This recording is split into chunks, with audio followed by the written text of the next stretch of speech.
Good morning, children. In today's class, we will learn a topic in grammar. Our topic for today is kinds of pronouns. What is a pronoun?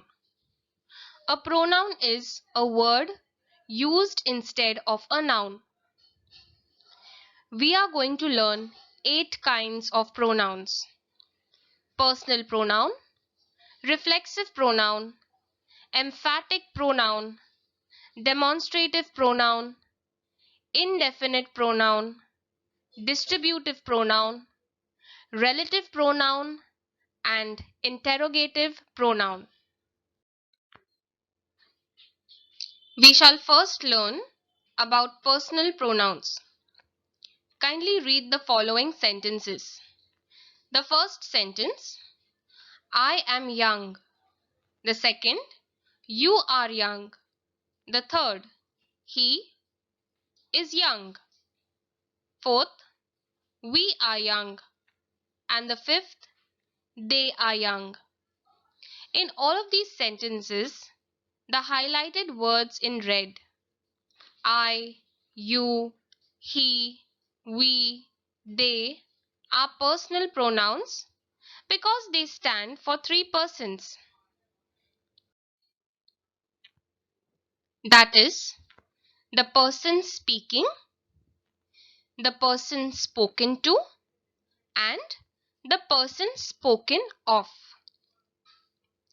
The pronouns I and we, which denote the person or persons speaking, are said to be personal pronouns of the first person. The pronoun you, which denotes the person or persons spoken to, is said to be a personal pronoun of the second person. The pronoun he, she, and they, which denote the person or persons spoken of, are said to be personal pronouns of the third person. Personal pronouns such as I, my, mine, and me come in the singular form. Pronouns such as we, our, ours, and us come in the plural form. You, your, and yours come both in the singular as well as the plural form. Pronouns like he, his, and him come in the masculine gender. She, her, and hers come in the feminine gender. Pronoun it and its come in the neuter gender. They, them, their come both in the masculine as well as the feminine gender. We'll now learn about reflexive pronouns. Kindly read the following sentences. I hurt myself. The second sentence, you will hurt yourself. The third sentence, he hurt himself.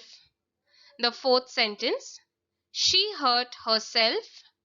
The fifth, the horse hurt itself. The sixth sentence, we hurt ourselves. And the last sentence, they hurt themselves. In all these sentences, the doer of the action is also the receiver of the action. In sentence 1, the subject I is the doer of the action as well as receiver of the action.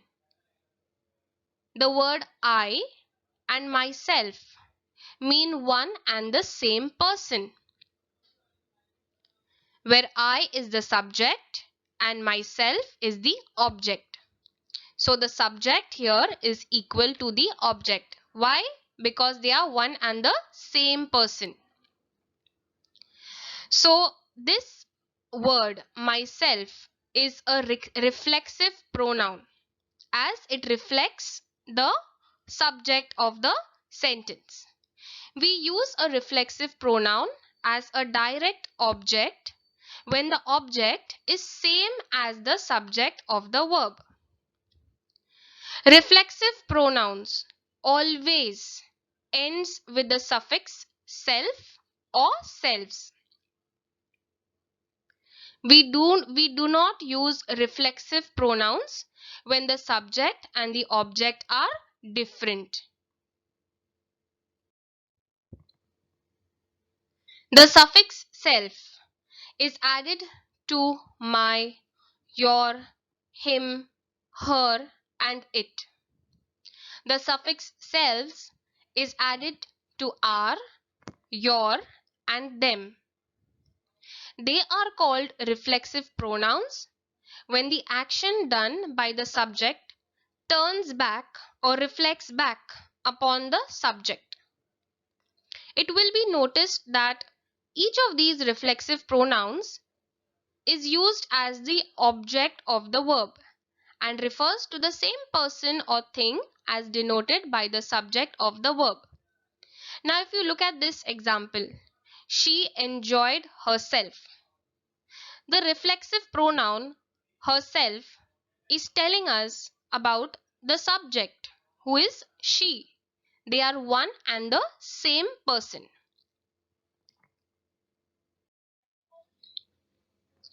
We'll now learn about emphatic pronouns. Kindly look at the following sentences. The first sentence: I myself saw him do it. In this sentence, myself emphasizes I. In the second sentence, you yourself can best explain. Here, yourself emphasizes you in the sentence. In the last sentence, it was told so by the teacher himself. Here, himself emphasizes the teacher.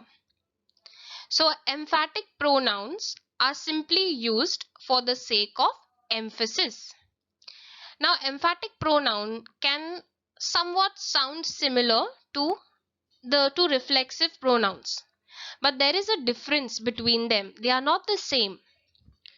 Reflexive pronouns show that the action of the subject reflects upon the doer.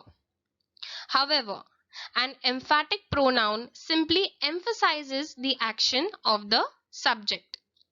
Okay, so the action has to be kept in mind.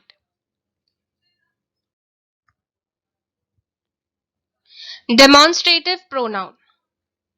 Look at the following sentences. This is a present from my uncle. The second sentence, these are merely excuses. The third sentence, that is the fort of Pratapgarh. In the above sentences, the pronouns this, these, and that are used to point out the objects to which they refer to, and so they are called demonstrative pronouns. The pronoun this refers to what is close at hand and nearest to the thought of the person.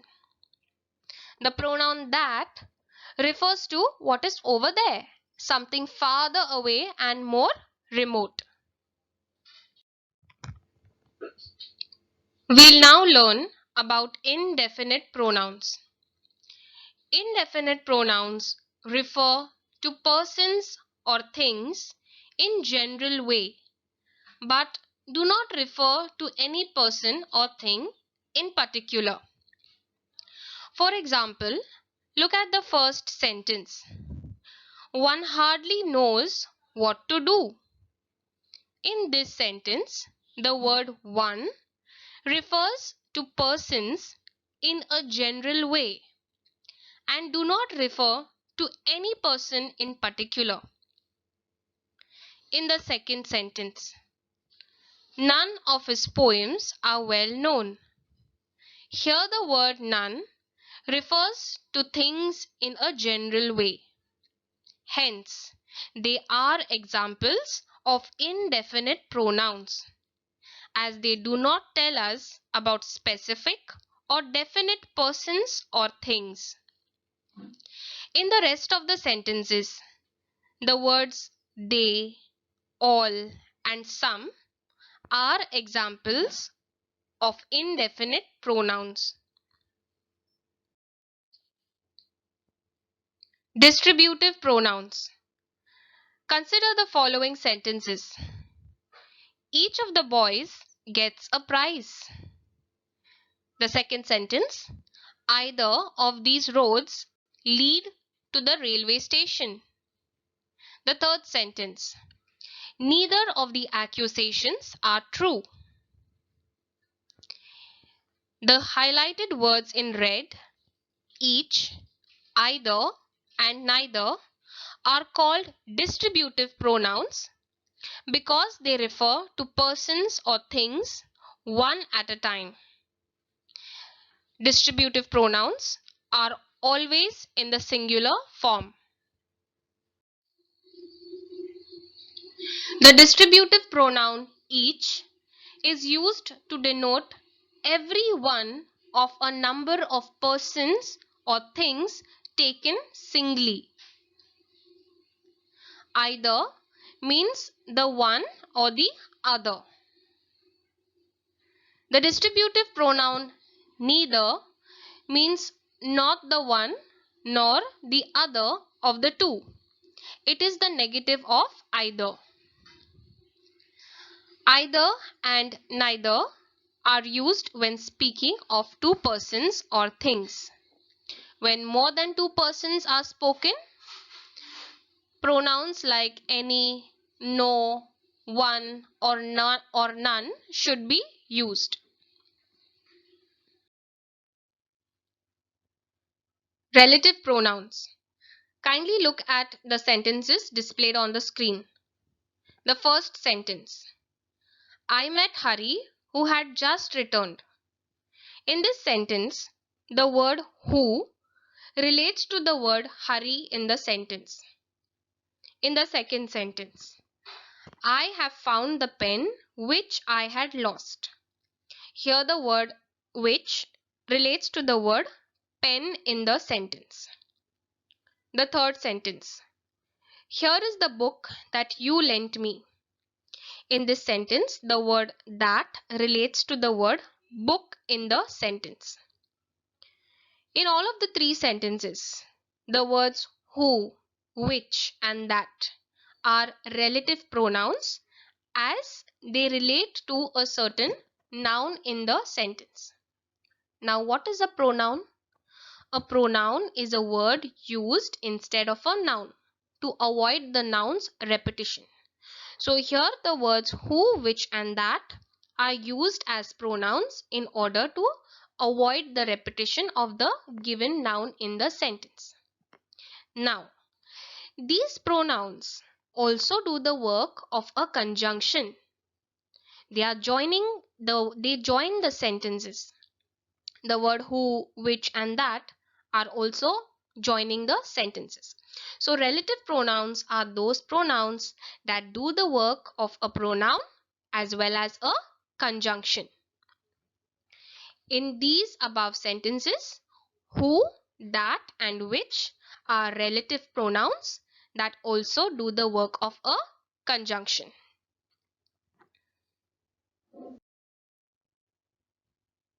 The relative pronoun who is used for people, which is used for things, and that is used for both things as well as people. Now we move ahead and learn about pronouns interrogative.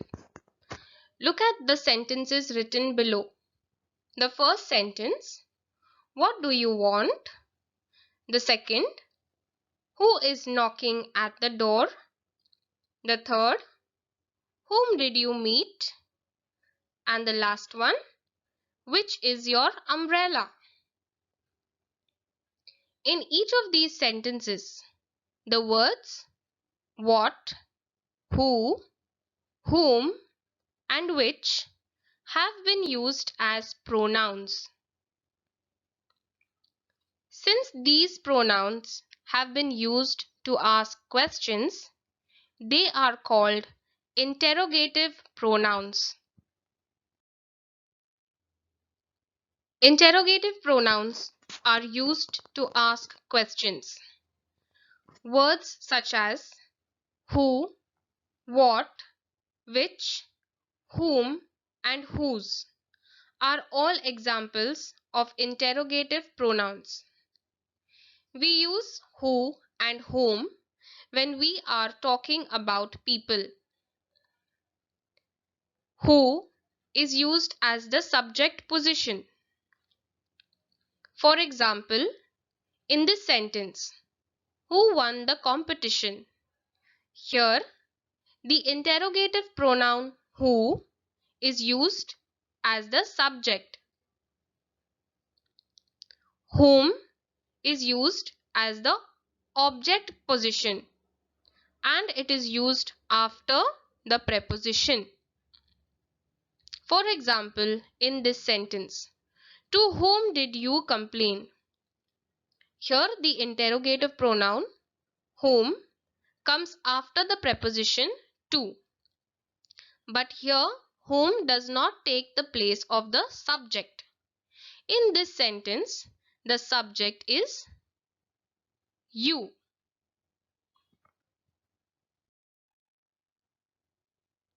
We use what and which when we are talking about things.